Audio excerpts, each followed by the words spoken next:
પરમ પૂજ્ય મોરારી બાપુની આજે કથા પાળિયાદમાં બેસી રહી છે ત્યારે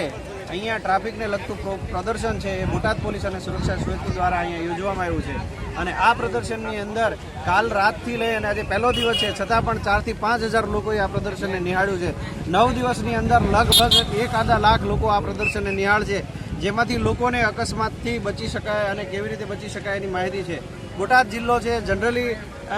ગ્રામ્ય જિલ્લો છે અને ગ્રામ્ય જિલ્લામાં થતા અકસ્માતોથી કેવી નિવારણ થઈ શકે, કેવા કેવા અકસ્માતો બની શકે છે, નાની નાની ભૂલો કેવી છે એ તમે અહીંયા જોઈ શકો છો અને તમે જુઓ છો અસંખ્ય લોકો કાલ સાંજથી આ પ્રદર્શન નિહાળી રહ્યા છે અને આ પ્રદર્શન છે એ આ અલગ અલગ કથાઓમાં જેમ આ પ્રદર્શન અહીંયા ગોઠવવામાં આવ્યું છે એવું જો બધી જગ્યાએ ગોઠવવામાં આવે તો આનો ઘણો ફાયદો થાય છે અને આ માટે બોટાદ પોલીસનો આભાર માનું છું।